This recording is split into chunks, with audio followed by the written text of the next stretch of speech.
நாகை மாவட்டத்துல வேப்ப மரத்துல பால் வருது அப்படின்றத பார்த்த மக்கள் அதற்கு புத்தாடை சுத்தி படையல் போட்டு சாமி கும்பிட ஆரம்பிச்சிட்டாங்க.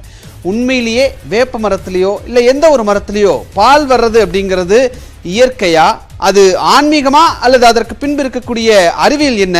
இதோ பார்க்கலாம்.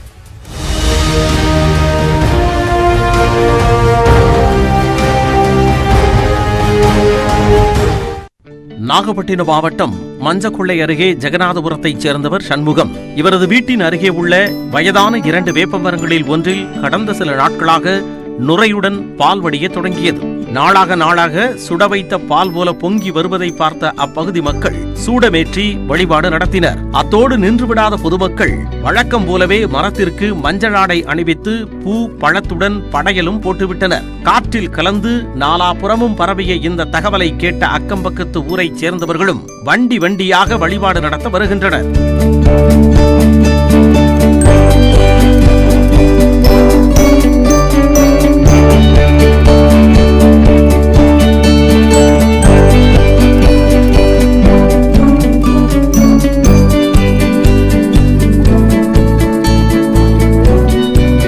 வேப்ப மரத்தில் பால் வடிவதும் பிள்ளையார் பால் குடிப்பதும் அதை பார்க்க மக்கள் கூடுவதும் நமக்கொன்றும் புதிதல்ல. சில இடங்களில் புளிய மரங்களிலும் பனை மரங்களிலும் கூட பால் வந்ததை பார்த்து பக்தி பரவசம் அடைந்திருக்கிறோம் நாம்.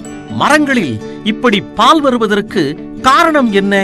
மரங்கள் தங்களுக்கு தேவையான உணவை பச்சையம் மூலமாக சூரிய ஒளியில் இருந்தே தயாரித்துக் கொள்கின்றன.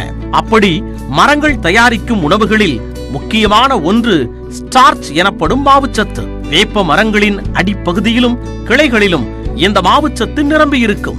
ஒளிச்சேர்க்கையின் மூலம் உருவாக்கப்பட்ட இந்த மாவுச்சத்தை அதே சூரிய ஒளியுடன் வினையாற்றி சர்க்கரையாக மாற்றிக்கொள்கிறது வேப்ப மரம். அதுதான் வேப்பம் பழங்கள் கூட இனிப்பதற்கு காரணம் என்கிறது அறிவியல். வேப்ப மரத்திற்கு அடியில் நீரோட்டமோ நீர்ப்பாசனமோ அதிகமாக இருந்தால் மரத்தினுள் தண்ணீர் செல்லும் அளவு அதிகரிப்பது இயற்கை. அப்போது வேப்பமர பட்டைக்கு அடியில் உள்ள புளோயம் எனப்படும் திசு பாதிக்கப்பட்டு வெடிக்கும் போது மாவுச்சத்தும் தண்ணீரும் கலந்து வெளியேறுகிறது. தாவரத்தினுடைய உள்பகுதியில் ஒரு குழாய் போன்ற ஒரு அமைப்பு இருக்கிறது. அதற்கு பேர் புளோயம் என்று சொல்வோம். அந்த புளோயம் வழியாக உணவுப் பொருள் செல்லும். ஸ்டார்ச்சாக செல்லாது, அது சிதைந்து சுக்ரோஸ் என்பது வேறு ஒன்றுமல்ல, நம்மளுடைய ஜீனி தான். அது அந்த புளோயம் வழியாக தாவரத்தினுடைய மற்ற பகுதிகளுக்கு பரவுகிறது. கீழே தரையில் இருக்கக்கூடிய நீரானது சைலம் என்ற ஒரு வகையான திசுக்கள் வழியாக மேல் நோக்கி செல்லும். அந்த சைலத்தில் இருக்கக்கூடிய நீரானது புளோயத்திற்கு சென்று அந்த சுக்ரோஸ் என்று சொல்லக்கூடிய அந்த சர்க்கரை பொருளை திரவ வடிவமாக்கி தாவரத்தினுடைய புளோயம் வழியாக கடத்தி எல்லா பகுதிகளுக்கும் கொண்டு செல்லுகிறது. இந்த திசுக்கள் மரப்பட்டைகளுக்கு அடிப்பகுதியில் இருக்கின்றன. அதனால் இந்த அழுத்தம் தாங்க முடியாமல் அந்த மரப்பட்டைகள் உடைந்து சில துளைகள் வந்து அதன் மூலமாக இந்த பால் போன்ற திரவம் வெளியே வருகிறது. அவ்வளவுதான். அவ்வாறு வேப்ப மரத்தில் இருந்து வழிந்து கொட்டும் திரவத்தையே அம்மன் அருளால் வடியும் பால் என்கின்றனர். இனிப்பாக இருக்கும் இந்த பாலை நாம் குடித்தாலும் எதுவும் ஆகாது. ஏனென்றால் அது இயற்கையால் உருவாக்கப்பட்ட சர்க்கரையுடன் நீர் சேர்ந்த திரவம் மட்டுமே.